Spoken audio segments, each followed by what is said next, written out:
So, Brad, Yeah, buddy. I don't know what you were doing last night, but I don't want to know.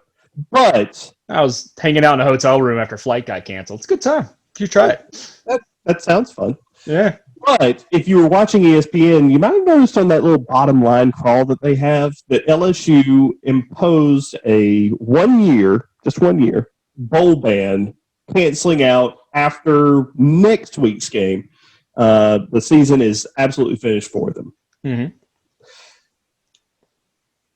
The problem is when you see stuff like that, normally you know what it's for. Mm-hmm. What was this one for? Was it for the Odell Beckham Jr. giving money? Was it for boosters giving money? Was it Will Wade did something with the football program? Or was it that federal law that they kind of ignored? No, you're listening to the whole point. It's because not even people from Louisiana want to play in Shreveport. Ah. You know, Early, sometimes them football boosters will provide your family with a car or even house if you keep nice and quiet about it. They're gonna do what now? Welcome to the place where if you ain't cheating, you ain't trying is a way of life. Just keep it down home, cuz. Where degenerate gamblers can congregate in peace. Money, yeah. Money, yeah. Where screaming at 20-year-old kids on a TV is just another Saturday. Every fiber in your bone, and you take it and you beat the piss out of them. I'm talking about beat the piss out of them. Let's go whip their ass. Let's go. Where game days don't end until the Rainbow Warriors say so. It hits the upright. Oh my God! It hits the left upright.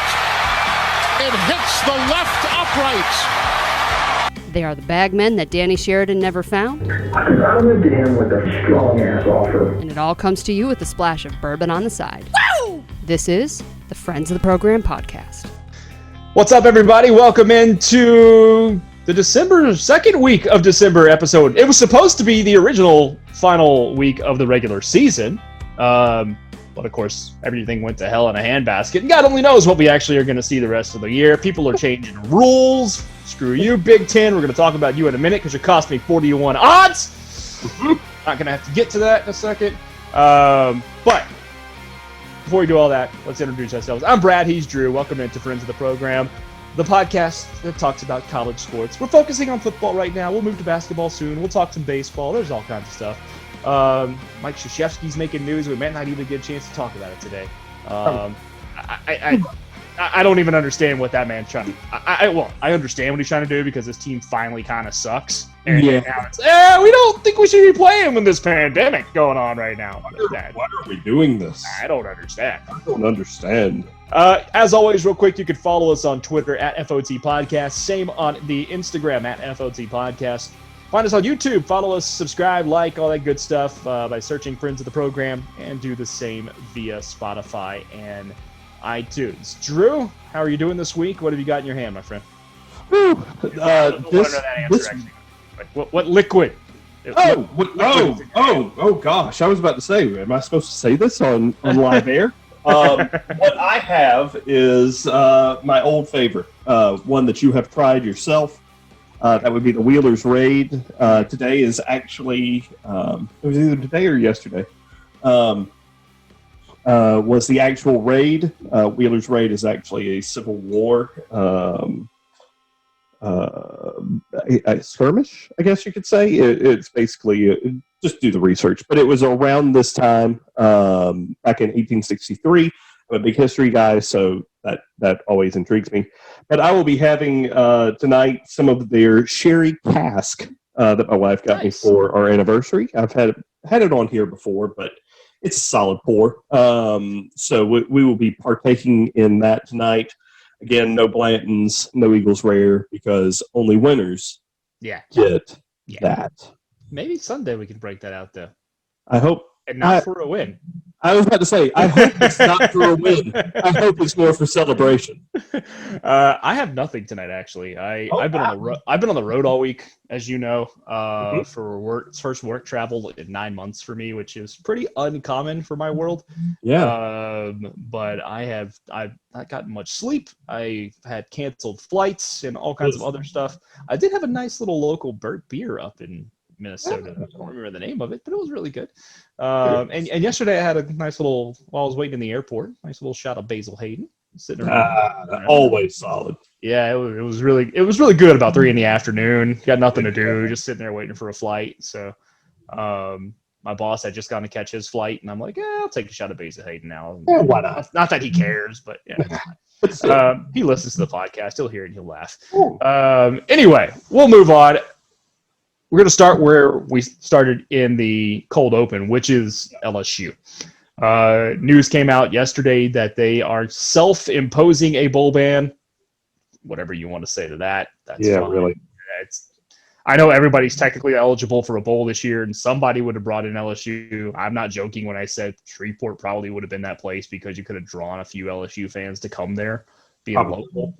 Either that or the Houston, the Texas Bowl. Yeah, something like that. Seen a couple for that. But LSU's going to self-impose a bowl ban to avoid them any more embarrassment. I think you should actually punish them by sending them to like the Montgomery Bowl and then losing to like Memphis, because that would just be funny. A team that can throw the ball like Memphis would just destroy LSU secondary. Oh yeah. Or if the Humanitarian Bowl is still going on, send them up to Boise. Oh, the Boise. Yeah. That's a good. Yeah, the Potato Bowl. But anyway, you were off air mentioning all kinds of stuff about LSU that I'm actually unaware of. I have been very out of touch this week. A lot of changes in my work world happening, so unfortunately had to stay away from news a little bit when I didn't have some time. So sure. I'm going to have you fill me in on some stuff here. Well, it's still very sketchy. I don't have all my information, all my ducks in a row yet. I will for next week's show. As one of my contacts, a good buddy of mine that I've known for about 10 years down there in Red Stick, said, I don't have time to get into all of it. Literally talked to him real quick on the telephone, 15 minutes. I said, what's going on down there? 15 minutes later, he was like, I've got to go into this meeting, after he railed off and went in 15 different directions of what was going on down in Baton Rouge. The thing that made me call him, I sent him just a quick text that said, what's going on? After this. And he said, it's looking more and more like Baylor. Oh, no. Which my eyebrows went up, and I went, uh-oh, phone call. And he sort of went into what he was talking about, and I said, all I was talking about was the bowl ban. What's that about? And he went, oh, that's the least of the worries. That's the Band-Aid that they're hoping saves the leg from getting atrophied. The main thing that he really hit on with me was about the Title IX implications, the federal law implications of a high-ranking associate deputy AD down at LSU, where a former player who was dating and this is the important part, who was dating a tennis player at LSU at the time, sent a text to the associate AD and said, I just punched my girlfriend in the stomach. And instead of calling the authorities, instead of notifying the athletic department, instead of all the other things that you're supposed to do that Baylor didn't do, this associate AD called up the player, the football player, and said, you didn't really punch your girlfriend in the stomach, did you? No, I guess I didn't. No, he really did. Including photos from the cops where she broke a rib, and allegedly, I can't say anything to this, but allegedly the fist imprint was seen on her skin in the photos. That's something that is neither confirmed nor denied by my source. But all of that, and the USA Today article that came out, we actually mentioned it real quick a few months ago. That's the thing that's really sticking out right now at LSU. There are also the Odell Beckham Jr.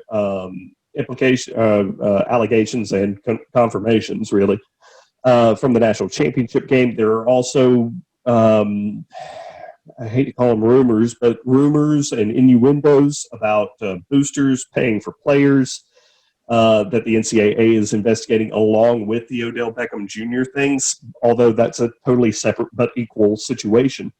And then, oh, by the way, don't forget Will Wade hanging out there in the FBI scandal that's still in the open that we just played moments ago. LSU is literally an absolute on fire situation. Then you throw in, on top of all those storm clouds and smoke and everything else, a season to forget where Bo Pelini has tried to resurrect his career by doing literally nothing on defense, an offense that is okay-ish. And meanwhile, you've got Ed Orgeron as your head coach, who's a great recruiter, a guy that can bring people in. Starting to look like Ole Miss when he was there. Yeah. Real fast. Not an X's and O's guy at all. So when he comes and calls out, we need to run this play and we need to do better execution here and here and here. Meanwhile, his coaches, who are the X's and O's guys, look around and go, you don't know what we're doing. Like, you have no idea. Well, neither does Bo Pelini and neither does Steve Ensminger. No. Like, I know Ensminger's still there from last season. Joe Brady was the offensive coordinator last year. Let's call that what it was. Because Steve Ensminger, I remember the guy being at Auburn back when I was in school. Yeah. His offense has never looked like it did last year. No. That was Joe Brady bringing the Saints offense to Baton Rouge. And now where's Joe Brady? Yeah, the best call that Steve Ensminger has ever made in the past 2, 3, 4 years as OC was saying, hey, that guy's pretty smart. You should hire him, Ed. Yeah. And Ed went, you know what? You got it, bud, and hired him. And literally, you see it in the NFL a lot where, we're just going to put everything, or Major League Baseball does the same thing. The Red Sox are famous for it. Put all your chips into the middle of the table this year, bang next year, trade prospects, get as much as you can right now. We're going to win the World Series, and then we are off for the next 4 years. Not doing a thing. I'd take that trade right now if it was Auburn. You kidding me? Yeah, absolutely. Give me a ring. Absolutely. And LSU did that. However, they went a little bit too far on the table and started grabbing the dealer as well. Like, they got a little handsy with the dealer, and now the pit boss is coming over. You're just supposed to, celebrate with your when they give it the bracelet at the World Series of Poker. Take pictures of your money, go out and go on hookers and stuff afterwards. Yeah, you toss her a $1,000 chip. You don't have to put it into the shirt. Yeah, like, that's not. Yeah. But LSU, I mean, it is an absolute on fire situation that. I hate to say this because it's very early for me to say this, and I don't have all the information. I will next week, I promise. But we're at a point where we go, could we see the biggest drop from top of the mountain to the deepest part of the valley in record time that could last a good long while? I was going to say Auburn's dip in 2 years went from national title undefeated to winless in the SEC 3-9. Yep. But the very next year after that, they played for a national championship. So it's not like that long trough valley. They didn't get anything in the NCAA, nothing like that kept them down. So I could see this one going 8-9 years of a trough once it's all said and done. And you know as well as I do, before Nick Saban got there, it's not like LSU was a powerhouse. The last real good season before Nick Saban got there, they had a couple. 97 was good under Jerry DiNardo. Good season here and there, but 80, perennially, 88 was the last good LSU team before Nick Saban perennial. Got there. Looking like potentially contending for national titles and SEC titles. That did not exist until 2002, 2003. No. It wasn't the case. Yeah, there were one or two teams in the 80s where they were... You had Billy Cannon in 58 and not much else, right? No. So I think it's really easy for recency bias for folks to go, oh, well, she'll just bounce back. Maybe. Because now Texas A&M's in their division too, and taking a bunch of recruits potentially out of Louisiana on the border. Alabama recruits the state of Louisiana really well, even when LSU being upper level and upper echelon. Yeah.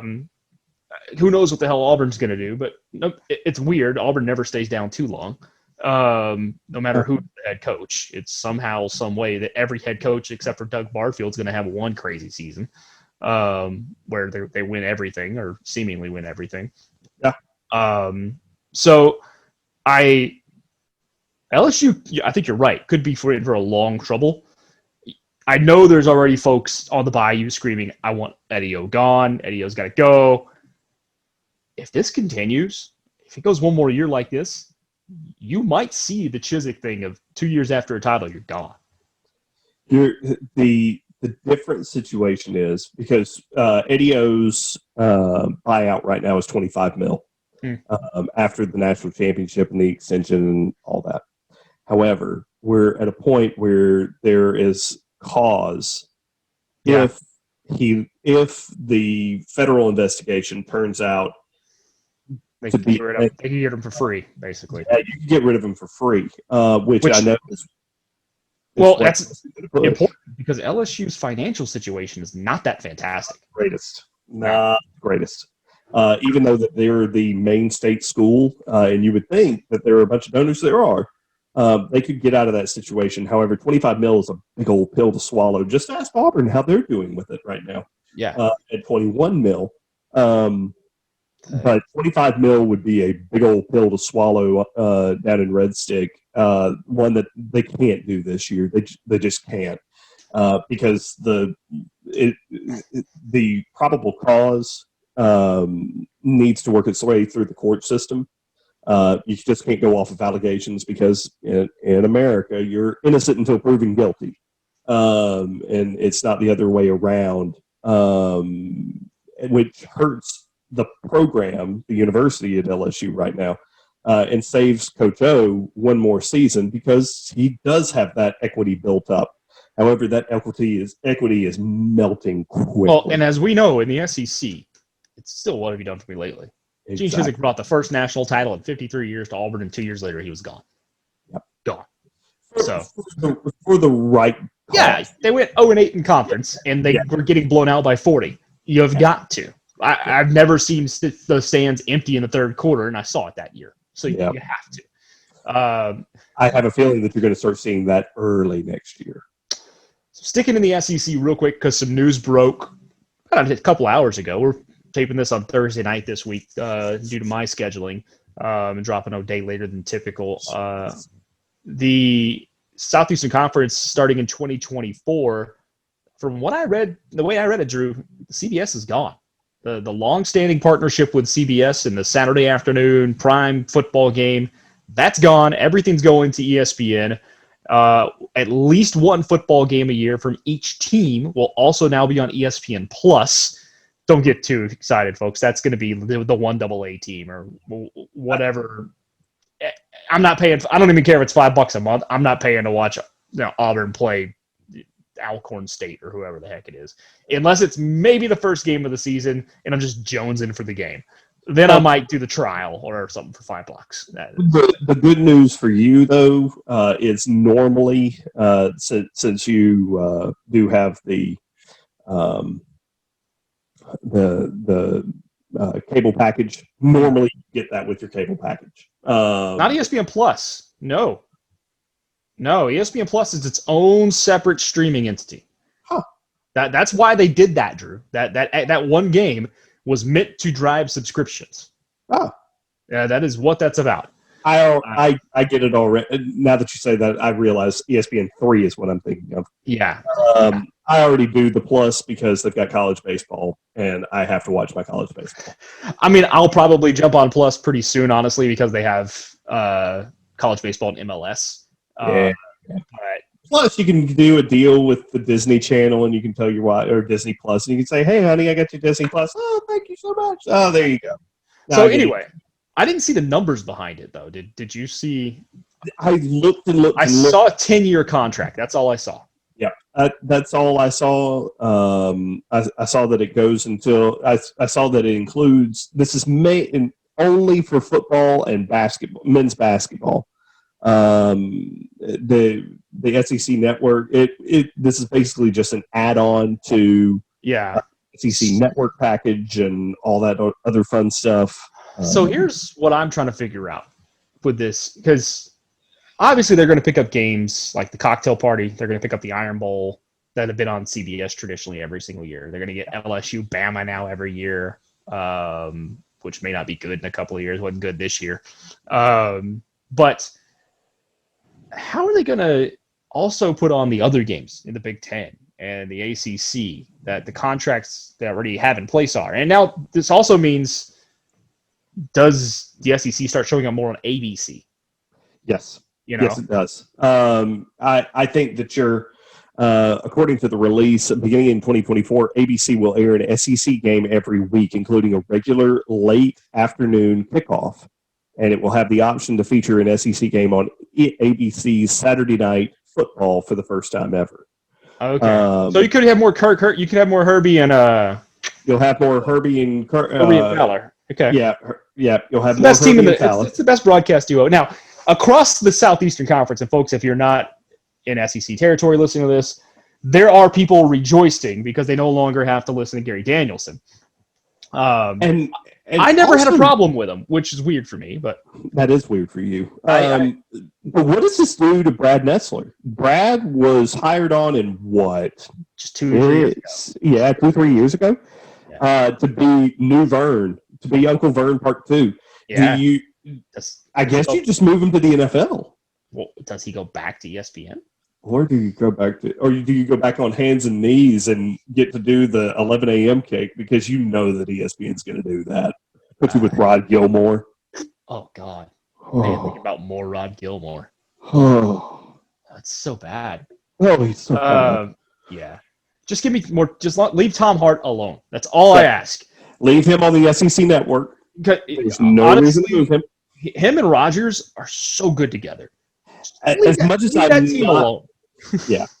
as I'm not a fan of Rodgers, like doing the breakdowns and stuff like that, which if I just look at his breakdowns, he's fine. It's that he thinks that he knows more than he does. But that said, Cole Kubelik, on the other hand, on the sideline, best thing going. Yeah. Best thing going right now. I don't know. It's obviously it's a money move for the SEC. I'm sure there's a lot of dollars tied up into that. I haven't seen the actual figures yet. Do you have it? I do. I don't have the official number. ESPN ABC will pay the SEC, quote, in the low $300 million range annually, according to Sports Business Journal. A significant increase on the $55 million that the league makes per year from CBS. That's a 500% increase. That's a 500% increase. Let's divide that by 14 schools. Just on TV contracts, folks. $21 million a year per school just on TV contracts now for ESPN. And I really want to know, does that $300 million include the SEC network, or is that in addition to? No, that's got to be an all-in number. That's got to be. That's got to be an all-in. Have to think. But, whoa. Okay. Well, that's a lot of money. Yeah. So that's that. We'll move on to other news from the week in the college football world. First and foremost, and I alluded to it already, screw you, Big Ten. We're just going to change the rules now, willy-nilly. That's all we're going to do. Okay? Hey, you got to play 6 games to get in the Big Ten championship this year. Rules are written, but let's not harm our chances with Ohio State and get them in. So rules are being rewritten. Ohio State's going to get into the Big Ten championship. My 40-1 play, kaput. And it was looking so good because Indiana went in, smacked around Wisconsin last week as 14-point underdogs, which they never should have been that big of an underdog in that football game. Nope. But I get the logic. I heard the explanation for the Big Ten, and I actually do understand the logic. I agree with the logic. Ohio State, even if Ohio State played and lost this week, they're still in the Big Ten championship. Yeah. So because of the head-to-head. Yeah. Okay. I understand that logic. I still don't like it. No, you don't. And the worst part about it is for the Big Ten, the B1G, if you just would have sat there and said, okay, they don't make it, whatever. The playoff committee never came out and said that Ohio State had to win a Big Ten championship to be in the playoff. They didn't. They didn't say that. So you could have avoided and said, you know what, we're the Big Ten. We said, we went back on what we said back in September. We're going to stand firm. We're going to stand firm. These are our rules. Sorry, Ohio State. Even with Fox breathing down your neck that they lost to Ohio State, Michigan, and that they won Ohio State in that game, even though it's at noon. Well, here's the deal. You just gave me a worse game for the Big Ten championship. Yeah. Indiana Northwestern would have been really interesting and a potential barn burner. Ohio State's going to thump the shit out of Northwestern. Although, how fun would it be if Northwestern won that game? Oh, my God, I'd laugh my ass off. I want that so bad. Earlier today, I was like, everybody's just kind of shooing in Ohio State. What if the alternate? Oh, God, what if Northwestern won? Oh, that'd be amazing. Anyway, Ohio State's going to get in. They're going to win the Big Ten. They're going to make the playoff. And it's really down now to – because I don't think Bama's losing to Florida. Nah. It's basically down to Bama, Ohio State, and the question of do you put both Notre Dame and Clemson in? If Clemson loses, they're out when they play Notre Dame. Okay. If Clemson wins – does a blowout – it's all about how Notre Dame loses to me. Exactly. Okay. It is. Does Clemson lose, and how does Notre Dame lose? If Notre Dame loses by anything 2 touchdowns or less, I think they're in. Yeah. Because you have – or less. A&M's the 5 right now. Mm-hmm. But they got thumped by Bama. I mean, they got waxed by Bama. 5 touchdowns? It was 20, 30 points, something like that. Something like that. So if Notre Dame loses anything less than that, with a win already against Clemson, because if you look up and down A&M's schedule, they have one really good win. Florida. That's it. Yeah. Everything else is it's not that great. I got to watch that Texas A&M Florida game, and that was literally the only Texas A&M game I had watched until last week. And then I watched almost every play of the. They didn't look very good last week against Auburn. They are the most unappealing, just underwhelming. That's the right word. Underwhelming, one-loss team in the country. I've seen them play several times, and I haven't forgotten that Vanderbilt game at the beginning of the year where they struggled. I haven't forgotten the fact against LSU a couple of weeks ago they struggled to move the ball. And against Auburn, they moved the ball fine. They had 500-plus yards of offense. But Auburn couldn't stop them. When to save them. Well, but it's also easy to forget Auburn was a gifted interception if they just clasp it from probably winning that football game. Because in the beginning of the fourth quarter, ball bounces off the defender's hands for Auburn and into the hands of A&M for a touchdown. Well, and this is what makes me laugh about that, Drew. And I don't want to talk Auburn too much this week because we've been doing it enough lately, and there's all kinds of other stuff to talk about. But this is funny to me. Gus Malzahn's tenure kind of kicked off really high speed after he beat A&M and then got a tip pass to go his way in Jordan-Hare Stadium. And it made damn well in a loss to A&M with a tip pass going against him. Ooh. And then, of course, everybody's bringing up how Mike Leach might be his first game and his last game. The Washington State game in 2013 with Mike Leach was Gus's first game. I think no matter what happens this week, Sunday, Gus is gone. That's my feeling and assumption right now. Ooh. So, by the way, when asked about it, Mike Leach said, "Are you guys sure?"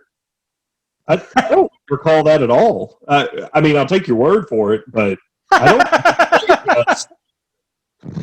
It's so forgettable that Mike Leach went, "I don't remember going to Auburn to play him. I was drunk. I don't know shit. It's fine. I don't even know." We played that? And we only lost by a touchdown? I thought it was still in Lubbock, man. I was in that. kids was in, at that in closets. I don't know. I was at that game, man. It was like, Yeah. I sat next to some Wazoo fans. Good people, Wazoo people. They like to drink. It was a good time. Let's talk coaching carousel for a second before we get into this week. I'm going to start here in Austin because Urban Meyer has informed the powers that be here that he is not coming back to coaching. Nah, I'm good. Which now puts the folks here in a bind. Because what do you do with Tom Herman? Yeah, keep him. I guess he just beat Kansas State 69. Nice. 31. Okay, it's Kansas State. On the road. Well, I mean, they're 4-6, but still, you did your job. You did what you're supposed to do at Texas. Yeah, you did what you're supposed to do. Finally. Nice. I don't know. I mean, is this marriage irretrievably broken? I don't think so on the Tom Herman side. I think Tom Herman really wants to be there and prove that he's, you know, like that person that gets cheated on constantly and it's like, no, it's okay. It was my fault, kind of thing. I'll prove to them how much I love them. Okay. I think that just gets kinkier and kinkier with like the bedroom suggestions. Yeah, it gets weirder and weirder, and you know they're going to make Tom Herman dress up like a mailman on the sideline, and get really weird. Like he's going to come out with a ponytail coming out of the back of his trousers. It's going to get weird. It's going to get weird. At the DKR. Now just thinking about Tom Herman prancing out. Like the unicorn in the happy birthday meme. And all I'm thinking about too is like one of the cheerleaders with his cowboy hat on running behind doing this. Well, I wasn't going to bring it up, but maybe he becomes one of those the cowgirl dance line with chaps on. Yeah. I can see Tom Herman having to wear that just to appease some Texas fans. Except he has to do it like in Dallas, like during the Oklahoma game, and it gets really awkward. But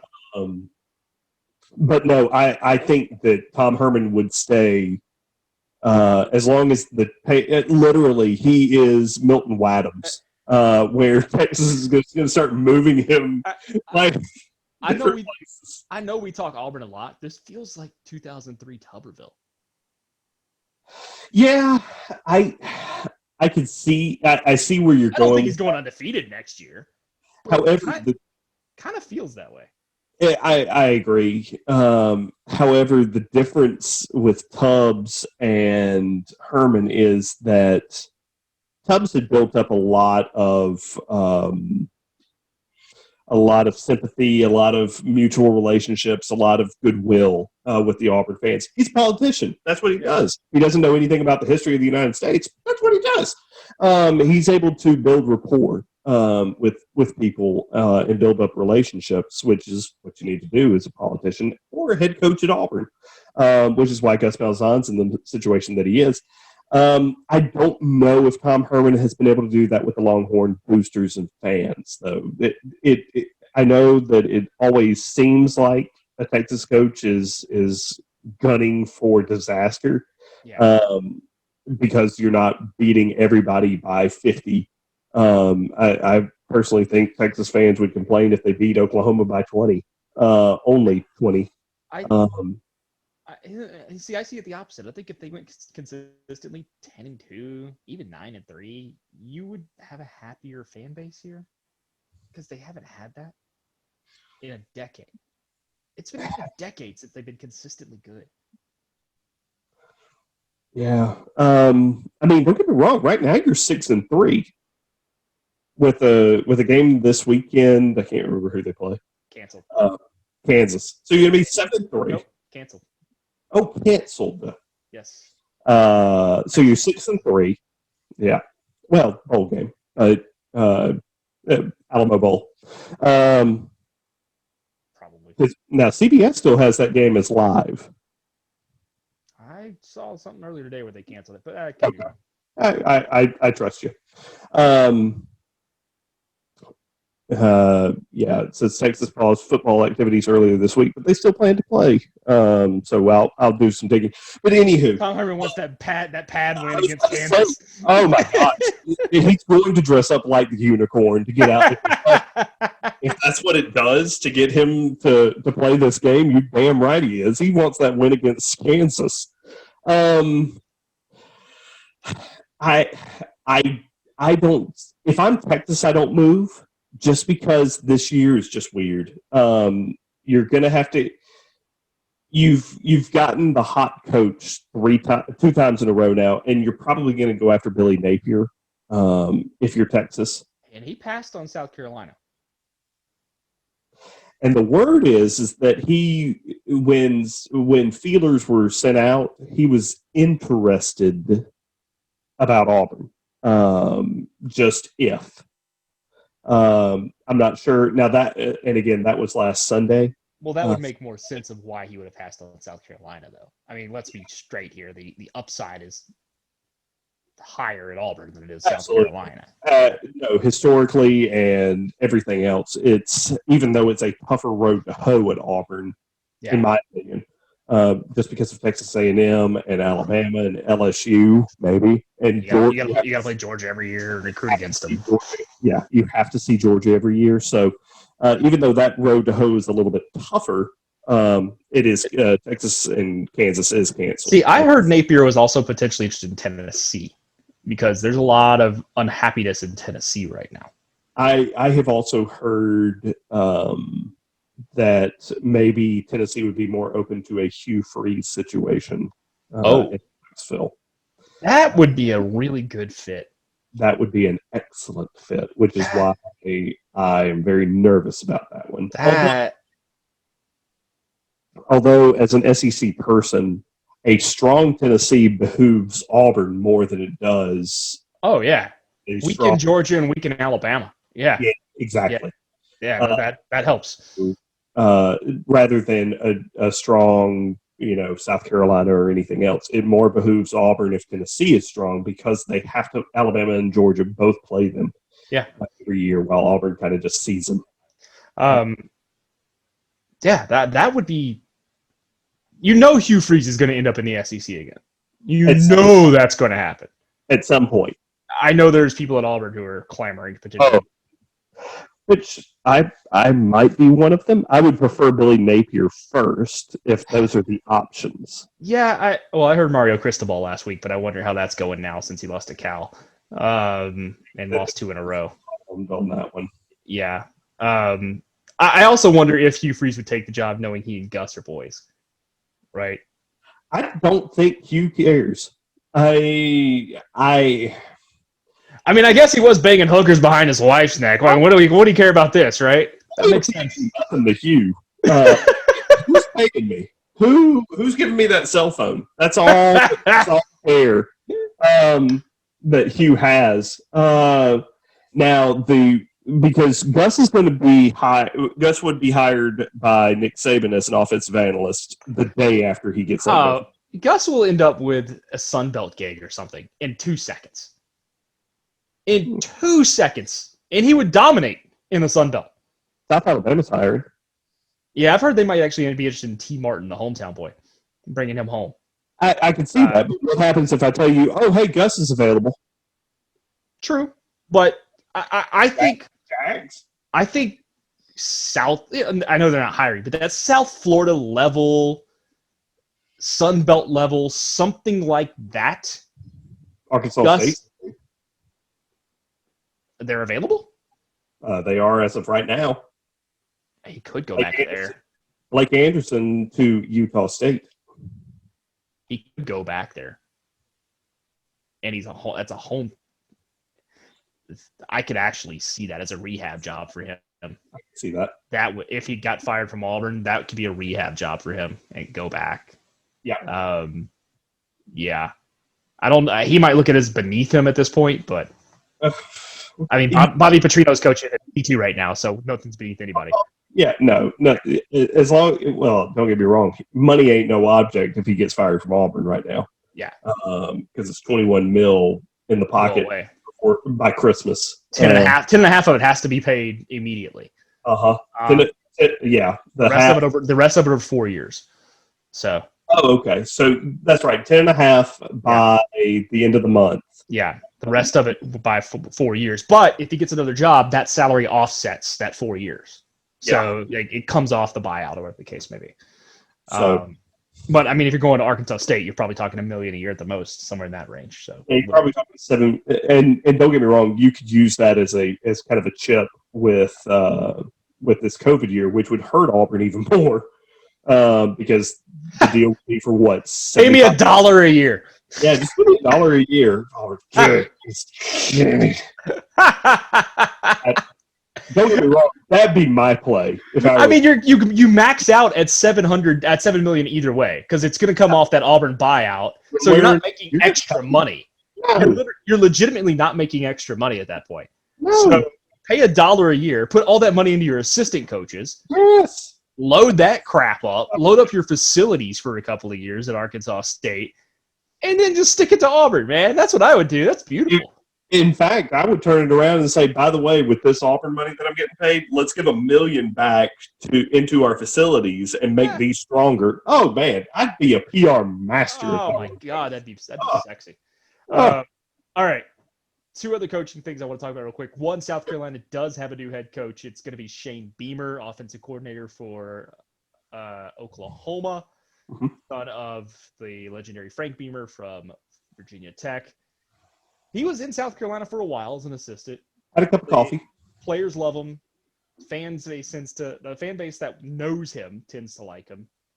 He comes highly recommended from Oklahoma. The last 2 Oklahoma assistants that I can remember that got put directly up have done well. I mean, Lincoln Riley's carried it at Oklahoma. Now, easier to do because he has the Oklahoma job. Sure. Okay. I like the move. I know there's a lot of folks out there who would say, I want a proven guy, I want a proven guy, I want a proven guy. Mm-hmm. I get that. I understand that. But at a program like South Carolina, I want you to swing for the fences. Because if you miss, all you are what you are right now. But if you find that next big thing, and remember, Bob Stoops, when he got hired at Oklahoma, was a coordinator. Yep. He was the DC at Florida. Never been a head coach in his life. Nope. Okay? And don't get me wrong, Oklahoma was reeling at that point. They were a program that I can remember that was right when I really got into a national view of college football. And I can remember the first bowl game that Bob Stoops took Oklahoma to was the Independence Bowl against Ole Miss. Yeah. The last game of 1999. Go ahead. So it's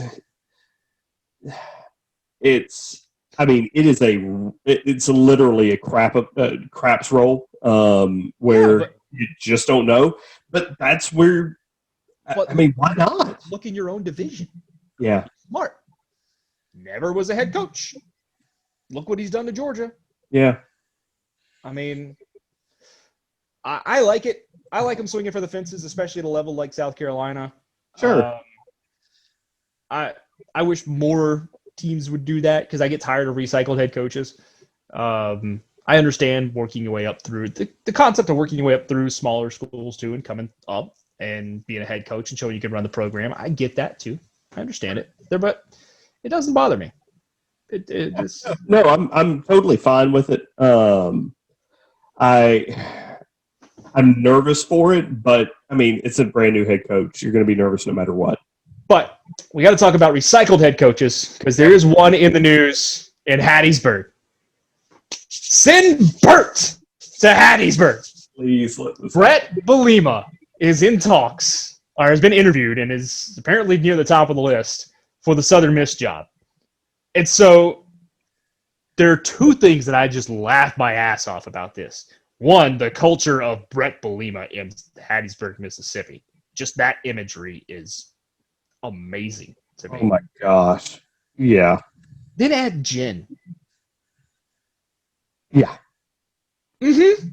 Mm-hmm. Mm-hmm. Yeah. No, this is that that this might actually be a thing is just a it's what 2020 needs to have happen to it just to send it out the door on the right way. Don't get me wrong, he's near the top of the list. I've actually heard Travarius Robinson's name also mentioned for this job, which that would be huge for T-Rob. Yeah. That would be really good. I'm trying to see anybody else just real quick. Maybe they wait till Gus gets fired Sunday. They might, because I could also see. I'm trying to speak this into existence, by the way. Yeah, exactly. I see where you're going. So there are other names, but if Burt were able to pull this out and get the job done, can you imagine the Gulfport, the Golden? Oh my gosh! Casino ads that would have Burt just walking out there with. I met my wife at a casino. You can too. Just him and Jen. I won big at the casinos, and you can too. Tell me about it. Oh my gosh! Big beer gut hanging out with a Bud Light in his hand. Oh man, freaking love it. Oh. All right, we'll start talking about this week. We got a really, really bad slate of games. It is not good, but there's a couple of interesting storylines to talk about. We'll talk real quick. Drew has overtaken me in the overall standings. He went 3-1 last week. I went 1-3. So he is now 2 games up, 37-25 and 1 against the spread this year. I'm 35-27 and 1 against the spread. He has 2.5 upset specials, correct? I have 2. One of his wasn't really counted, but we counted half point for it. I like the half. Okay. We will start in the SEC. It's our only SEC game that we're picking this week. It's also one of just 2 top 25 battles this week. Number 9, Georgia, in a sneaky matchup on the road at 25, Mizzou, and Georgia's a 13-point favorite. In a weekend where, if you would have told me at the beginning of this season, hey, there's going to be one top 25 SEC matchup, and it's going to be a week that Florida LSU is there, and Auburn and Mississippi State's there, Tennessee and Vanderbilt's there, and Georgia, Missouri. Where's the top 25 matchup? Oh, well, it's in Gainesville. Like that's easy. It's LSU and Florida. No, it's Missouri and Georgia. Oh, well, and the thing is that the LSU Florida game would be the worst of the games potentially played. Exactly. No, okay. That's going to be the. Yeah, you're right. I actually see this game being kind of tight.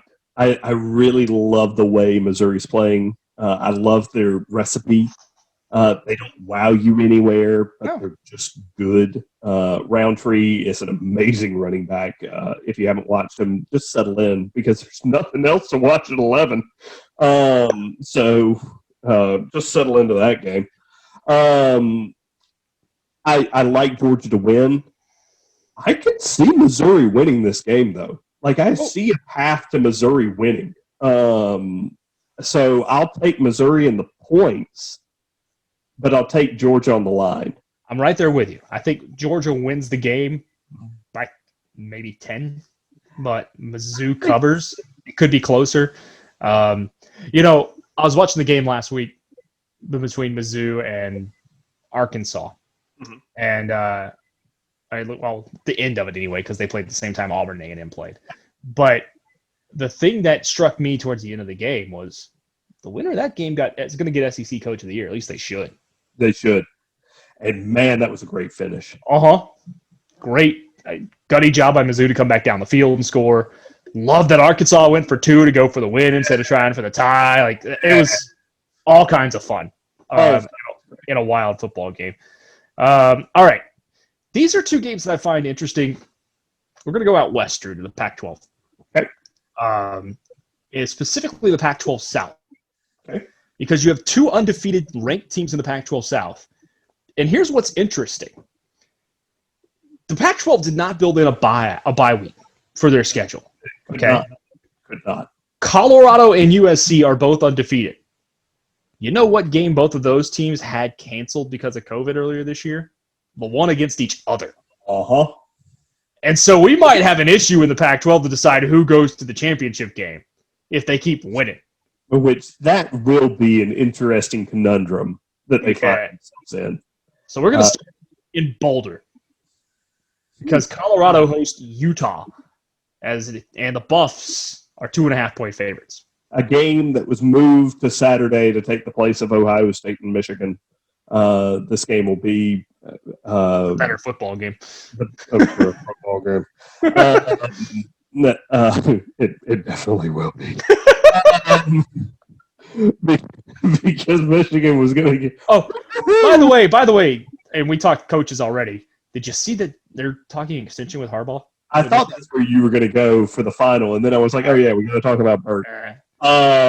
Yeah. So I guess you were correct in that Tom Herman would get fired before Jim Harbaugh. Well, but they may both survive now. Yeah, really. They might both survive, but if there's an extension, they're not getting rid of a Michigan man. So I'm really interested in this game because it's going to be 10 a.m. Mountain.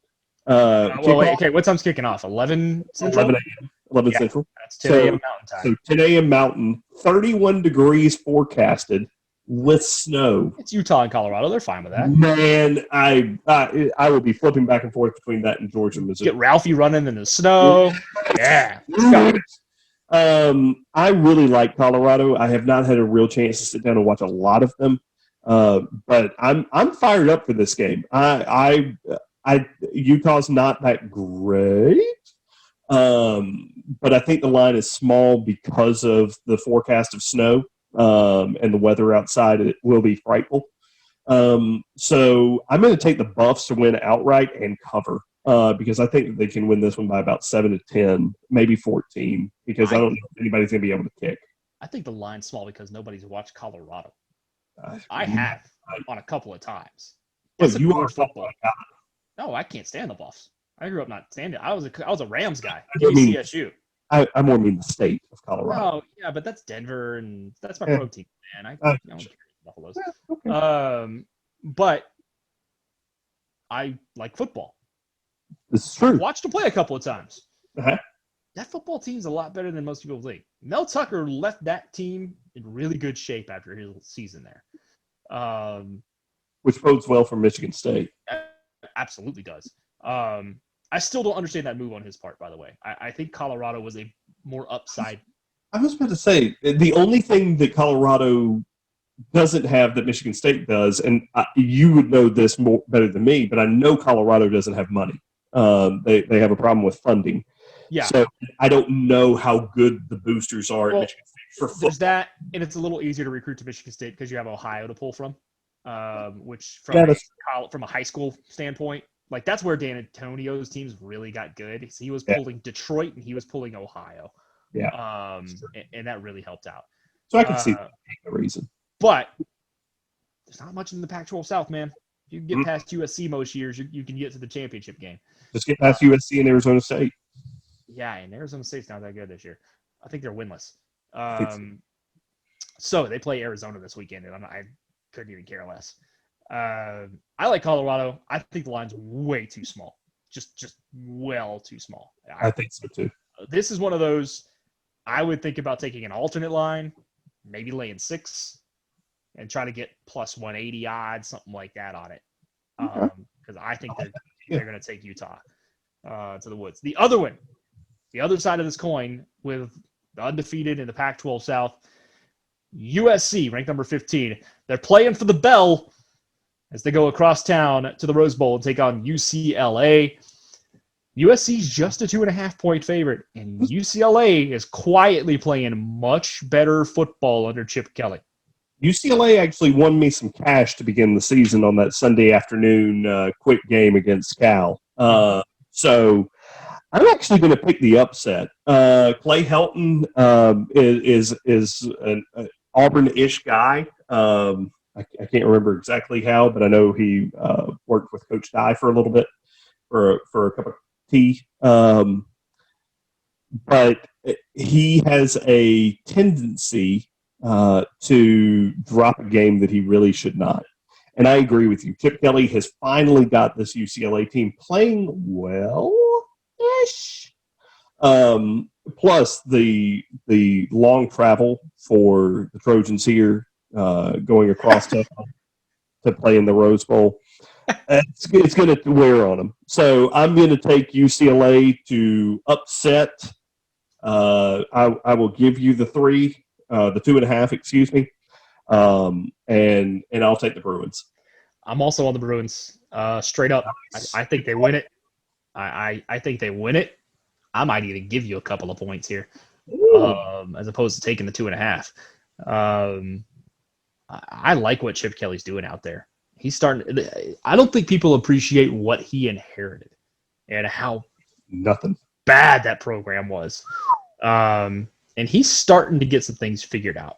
And yeah, they were bad for the first year and a half under him. But even towards the end of last year, they kind of started figuring out, get a little bit better, and offense started clicking a little more. And I think next year becomes like the year to really watch out for UCLA. I could totally see. But I like them in this game, and ultimately I like Colorado actually to go to the Pac-12 championship game. Because this weekend. So I thought they had one more. Next weekend's championship weekend. Oh my gosh, you're right. Okay. All right. The other ranked game on ranked opponents this week. It's the night game in the ACC. Number 17 North Carolina goes on the road to Miami. And they will take on the Hurricanes, who are 3-point favorites. Hurricanes still with just the one loss on the year. That was to Clemson. So they continue to go out there and win. North Carolina, it's 7-3 so far this year. Where are you going? I really do love Miami this year. I think Manny Diaz has figured something out. Maybe it's Rhett Lashley. Maybe he's having De'Aaron King, who, oh, by the way, could be coming back because right now he's not an NFL quarterback. I would imagine he's coming back for one more year. If it's there. I would be on South Beach for one more year? No. Not a bad point. No, not at all. Trust me, I know where my head's at. Dude, my company headquarters are down there. You think I wouldn't? I know what we're talking about down here. So I just don't. Maybe I'm painted with North Carolina after watching them play Notre Dame, which was a good game. They stayed in it, but it just felt like it was one of those games where, yeah, this is close, but there's no chance. Like, there's no chance. Yeah. So maybe I'm tainted there. I'm going to take Miami and give you the points. I'm going to take them to cover outright and get the dub and finish the season with a really, really strong 9-1. Yeah, we're in lockstep, actually. I'm on Miami, too. I think this is not their last home game of the season. Nope, I don't either. I think they're going to play in the Orange Bowl and have one more, which I always felt that had to be the worst bowl game for Miami. Like, I feel bad when teams play in their hometown for a bowl game. Like, when the Peach Bowl, USC goes to the Rose Bowl, or UCLA going to the Rose Bowl means you're literally playing in your home stadium. Like, okay. Fine. I've done this 9 times before. Like, that to me sucks for the players. And I get the majesty of the Rose Bowl and the history of the Orange Bowl, but it's supposed to be a reward at the end of the year for a trip or something, and you get nothing. I felt bad when Georgia, I didn't feel bad for Georgia, but I felt bad for the players at Georgia, when the Peach Bowl wasn't that great. Oh, yeah. Remember back in mid-'90s or late 80s, and you get to go to Fulton County Stadium and play a game outside in January. I still feel bad for any, Georgia, Auburn, anybody like that has to go to the Peach Bowl. And it's not because the Peach Bowl's a bad bowl. It's a great bowl. But you can get to Atlanta anytime you want to get to Atlanta.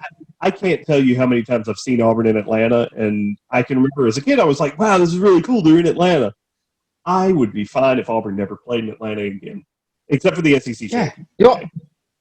Yeah, except for that. And the one thing is, I will say the new stadium in Atlanta is really nice and cheap food and cheap beer, and I really appreciate it. It's great. I like flying over there for a game on occasion because it's a direct 2-hour shot for me, direct home.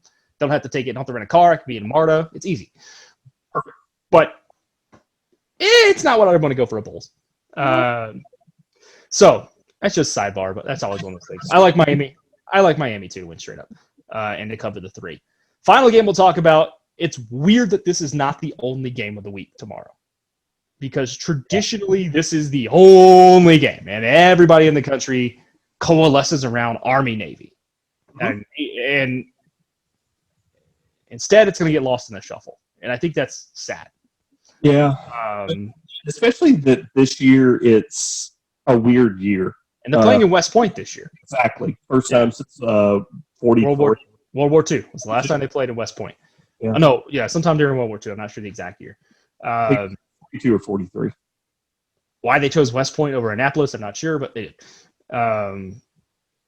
So maybe it was Army's designated home year. I wonder if that was why.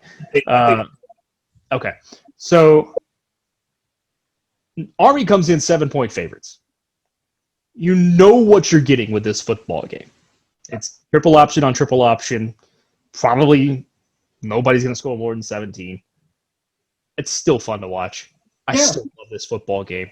I still absolutely plan on getting to this football game at some point. I was going to go this year. Actually, I had plans to go with my family this year. And then things fell through. Sure. Obviously because of COVID. So here we go. Navy, Army.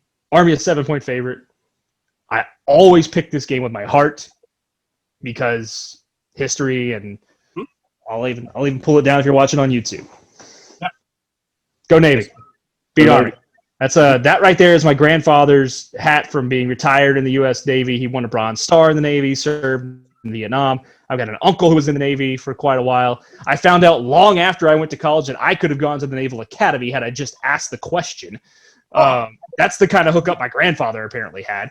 And Poole, he was actually like Sailor of the Year back in like 62 or 63, something like that. It's kind of nuts. I found a lot of this out after he died. Like, it was really weird. But go Navy, beat Army. I don't know if they win it straight up, but I think they cover the 7. I'm right there with you. My grandfather served in the Naval Academy. Did not go to Navy, but served on a ship off of Greenland after the war. So we are a Navy family. So I will say go Navy as well. And pick in solidarity. I don't think that they win this game. The Army is a better playing football team, have been for the past couple of seasons. But I agree with you. I could see them covering the 7. So I'll take Navy in the points, but I'll pick Army to win.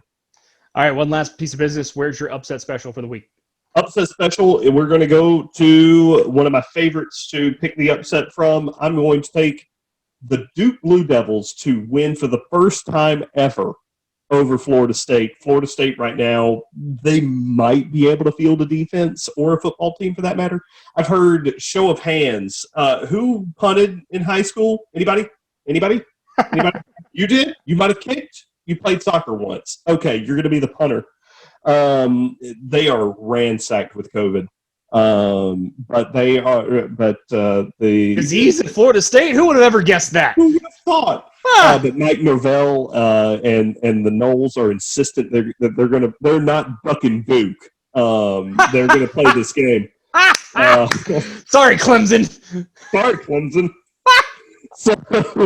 So Florida State at 2-6 looks to go 2-7, while Duke looks to go. Let's see, that would be 3-8 on the year. Wow. I will give you the 5. You don't need it. Duke's going to win. All right, I'm going to the home of the king. Oh, Memphis. Oh my. 5-point dogs at home against Houston. Huh. I don't understand that line I don't get that at all. Huh. There's got to be something I'm missing. There has to be. Although, I mean, don't get me wrong. When you look at the man across the field, well, yeah, Holgo's going to take care of you. You can 100% get lost in the beauty that is Holgo. That's true. And his kingpin-esque hairstyle. Yeah. But I don't understand the line at all. No, that line doesn't make sense. It doesn't even make like I'm looking at the weather. I'm trying to figure out where you get this.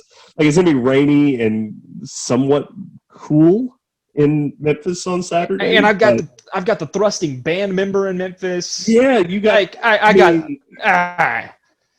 Honestly, Memphis and Duke on a money line parlay is really tempting. I'm doing that. Do you think I don't do it whenever we've done? I've done that every week. Yeah, we almost hit last week because we had Coastal. Yeah. And I were playing Coastal and Auburn last week. Yes. Nearly hit it, and then Auburn decided to not catch the interception. If Jacoby McClain makes that catch and runs it back for 100 yards, Auburn wins that football game. Auburn wins that football game, and I'm 60, 70, 80 bucks richer. Oh, man. All right. That's going to wrap it up for this week, folks. We do appreciate you always joining us.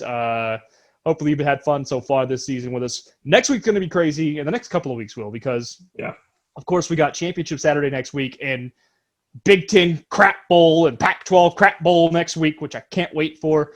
Yeah. We don't even know the matchups for next week yet, which is fantastic. Awesome.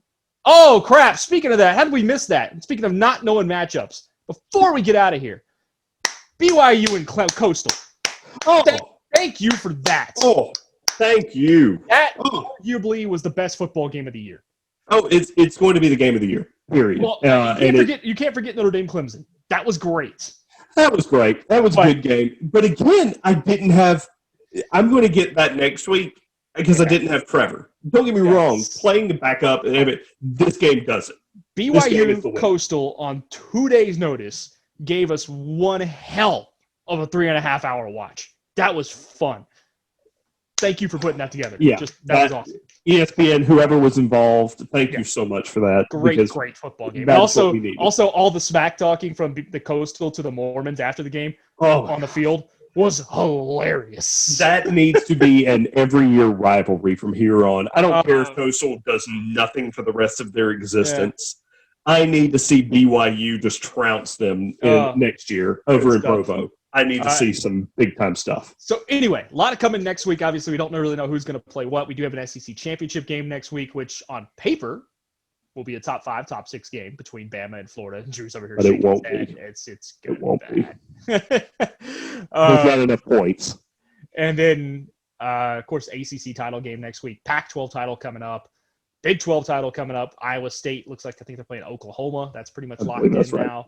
And Ohio State and Northwestern. Iowa State gets to wear the home jerseys for that game. Yeah, baby. Yeah. Ohio State, Northwestern. So all kinds of title game implications to come out. Plus, we got Cincinnati, and I'm not sure. I think they're playing Tulsa, maybe. They are playing Tulsa. Yeah, that is confirmed. So so that should be a pretty good football game too, because their other game got canceled. So we actually have not seen these two teams play yet. We have not seen this game yet. And Tulsa can play some defense. That will be a fun game. Yeah. Next week's going to be fun, and then right after that, we get bowl game announcements, and we are quickly getting into bowl season. I think bowl season starts 4 days or something like that. 4 or 5 days after. Announcements? Yeah. I know there's a bowl game in Montgomery on December 23rd because I might be there. Because I might be there at that game, depending on who plays. The Mini Mall Bowl. Flea Market. Montgomery. God, they should call it the Flea Market Montgomery Bowl, damn it. That's what we're calling it. What are you talking about? Oh, my God. Flea Market Montgomery. I need to dress as the Flea Market Montgomery guy and just get in the stands. Oh, my God. That's all I want to do now. Flea Market Montgomery. That's all I want to do the entire game. It's just like. I don't care who plays. Hey! Yeah, I saw a projection today that Memphis might be there. And I'm like, sweet, Memphis. And then I'm like, who could they play? And it's like Georgia State. I'm like, that'll be awful. Oh, that's terrible. They'll kill Georgia State. Give me. I'm like, send Florida State there. Send all their COVID to Montgomery. Yeah. Give me Norville and his old team. Let's make that happen. Anyway. Let's see. The Frisco Bowl is the very first bowl of the year. And it's supposed to be next Saturday. There's no way. There's no way. It's apparently pool. Pool versus pool. I don't understand what that is. CBS's website's kind of weird. I'm going to go with the first bowl of the year is December 21st, the Myrtle Beach Bowl, live from Conway, South Carolina. So you're looking at the 21st to 22nd for the first bowls of the year. Oh, here we go. All right, so that'll wrap it up. We'll talk more about that stuff as we come. We'll also start getting to college basketball here soon. We didn't even get a chance to talk about Mike Krzyzewski and trying to duck the season now after starting losing basketball games. But we'll get into that soon. We also got recruiting to start talking about because signing day, the early signing day, it's Wednesday. is just a week. It's coming up. Yeah. So, yeah, lots to go through. Tons of content. Hopefully you continue to like, subscribe, listen, all that good stuff. Follow us on Twitter, FOT Podcast. Same for Instagram, FOT Podcast. And we will talk to you all soon. For Drew, I'm Brad. Take care, everybody.